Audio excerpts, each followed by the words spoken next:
அன்பு நேயர்களே, இன்றைய செவ்வாய்க்கிழமை மாலை செய்தியாக ஒரு செய்தி தருகின்றோம். உலகத்தில் மனிதன் என்று செல்லும் மனித இனங்கள் வெட்கி தலைகுனிய வேண்டிய ஒரு விடயம் என்னென்றால், இஸ்ரேலிய அமைச்சன் ஒருவன் சொல்றான், லெபனான் முழுவதும் நமது விளையாட்டு மைதானமாக இருக்க வேண்டும், போர் நிறுத்தம் அங்கு வேண்டாம், அந்த நாடு எரியட்டும், அங்குள்ள தாய்மார்கள் கதறி அழணும். ஆறு சொல்லலாம் தெரியுங்களா? இஸ்ரேலிய பாதுகாப்பு அமைச்சன் பென் கிபிர் சொல்றான். எந்த ஒரு இதயத்தை தூக்கி வெளியே வச்சுட்டான் தெரியல. இன்னொரு உலக மனித இனத்துக்கு வெறுப்பான பேச்சாகவும் மனித இனத்துக்கு விரோதமான செய்தியாகவும் வெளியிட்டு இருக்கிறான். உலகத்திலிருந்து யாரும் அந்த செய்திக்கு இன்னும் கண்டனம் தெரிவிக்கல. இன்றைய செவ்வாய்க்கிழமை மாலை செய்தியாக நாங்க தருகின்றோம். உண்மையிலே இப்ப இந்த செய்தியெல்லாம் பார்க்கின்ற போது, இவன் கடுமையான பேச்சு எல்லாம் பார்க்கின்ற போது, இஸ்ரேல் மக்கள் மீது உலக மக்கள் எந்த அளவுக்கு கவனிப்பார்கள் எல்லாம் எனக்கு தெரியல. அது நான் இந்த மாதிரி ஒரு பேச்சை எங்கேயுமே கேட்கல. சிங்கள நாடு கூட ஈழத்தமிழ் மக்கள் மீது இந்த மாதிரி வார்த்தையை பேசியிருந்த நான் காணல. அவங்க போர்க்காலத்துல பெரிய ஒரு இறுக்கமா செஞ்சாங்க, பார்த்தாங்க தான். ஆனா இந்த மாதிரி பேசுறதை நான் காணல. இவர் ரெண்டு பேரும் ஒரு இனம்தான், பட் இந்த அளவுக்கு அவங்க பேசல. அதான் சொல்ல வாரம்.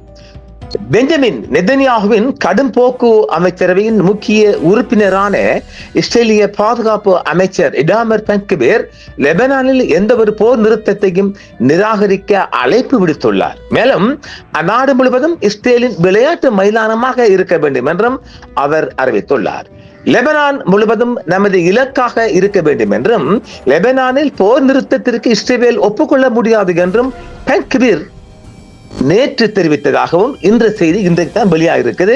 இஸ்ரேலின் பொது ஒளிபரப்பு நிலையமான பிராட்காஸ்ட் கேனிடம் கூறியிருக்கின்றார். லெபனானுக்கும் ஹிஸ்புல்லாவுக்கும் இடையே எந்த வேறுபாட்டையும் அவர் நிராகரித்தது இந்த செயற்கையான அணுகுமுறையை நாம் ஏற்கவில்லை என்றும் அவர் தெரிவித்திருக்கின்றார். லெபனானில் எந்த ஒரு போர் நிறுத்தத்தையும் இஸ்ரேல் நிராகரிக்கிறது என்பதை அமெரிக்க அதிபர் டொனால்ட் ட்ரம்புக்கு தெளிவாக தெரிவிக்க வேண்டும் என்றும் அமைச்சர் நெதன்யாகுவை வலியுறுத்துகின்றார்.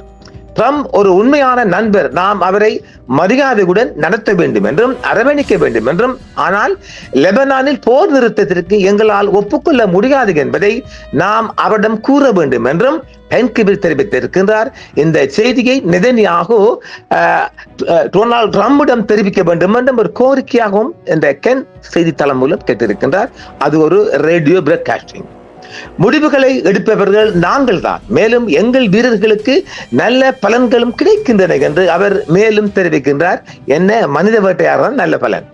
பெயர் குறிப்பிட விரும்பாத மூத்த இஸ்ரேலிய அதிகாரிகள் கூறியதாக 24 நியூஸ் செய்தி வெளியிட்டுள்ளது. ட்ரம்ப் மீது தனிப்பட்ட தாக்குதல்களை தவிர்க்குமாறு அமைச்சர்களுக்கு நெதன்யாகு ஆலோசனை வழங்கியிருக்கின்றார்.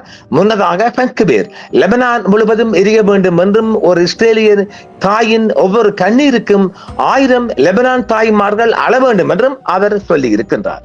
இது எப்படி இருக்கு? ஒரு பதிவில் லெபனான் மீதான தாக்குதல்களை தீவிரப்படுத்த அழைப்பு விடுத்த அவர், மூத்த இஸ்ரேலிய அமைச்சர்களின் ஆத்திரமூட்டும் அறிக்கைகளை ஈரானிய வெளியுறவு அமைச்சர் அப்பாஸ் அரக்சி அவர்கள் கண்டித்திருக்கின்றார். இனப்படுகொலை செய்யும் இஸ்ரேலிய ஆட்சியின் ஒரே நோக்கம் நிரந்தர போர்தான் என்றும் அரக்சி அவர்கள் தெரிவித்திருக்கின்றார்கள்.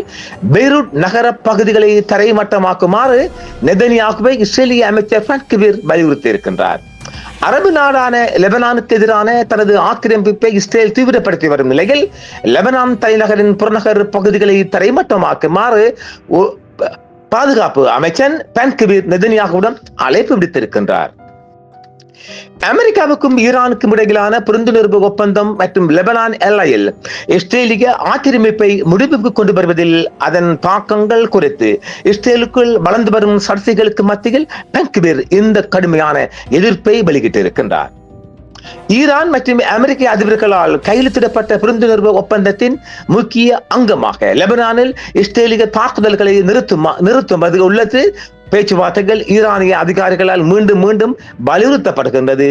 லெபனான் மீதான தாக்குதலை நிறுத்த வேண்டும் என்ற கோரிக்கையும் ஈரான் தொடர்ந்து வலியுறுத்தி வருகின்றது. மார்ச் 2 அன்று இஸ்ரேல் தனது சமீபத்திய ஆக்கிரமிப்பு சுற்றை தொடங்கியதிலிருந்து லெபனானில் நடந்த இஸ்ரேலிய தாக்குதல்களில் 4100க்கும் மேற்பட்டோர் கொல்லப்பட்டுள்ளனர் என்றும் 12,000க்கும் மேற்பட்டோர் காயமடைந்துள்ளனர் என்றும் தெற்கு லெபனானில் உள்ள சில பகுதிகளை இஸ்ரேல் தொடர்ந்து ஆக்கிரமித்து வருகிறது என்றும் அவற்றில் சில தசாப்தங்களாக தக்க வைக்கப்பட்டுள்ளன என்றும் மற்றவை 2023-2024 ஆக்கிரமிப்பின் போது கைப்பற்ற பகுதியாகவும் பார்க்கப்படுகிறது.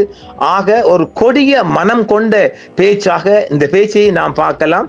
இதயமே இல்லாத அரக்கத்தனமான மிகவும் ஒரு காட்டுமிராண்டித்தனமான இந்த பாபரியன் பேச்சை உலக சமுதாயம் இதை கடுமையாக கண்டிக்க வேண்டும் என்றும் ஒரு பலமான கோரிக்கை விடுத்து மற்றொரு நிகழ்ச்சியில் சந்திப்போம் நேர்களே. என்றும் உங்களுடன் சன்ரைஸ் இந்தியா டிவி சப்ஸ்கிரைப் பண்ணுங்கள், பெல் பட்டனையும் கிளிக் செய்யுங்கள். உங்கள் ஆதரவே எங்கள் சேவை. ஆதரவு தாருங்கள், அரவணைப்போம். மறக்காம சர்ப்ரைஸ் பண்ணுங்க. தேங்க்யூ.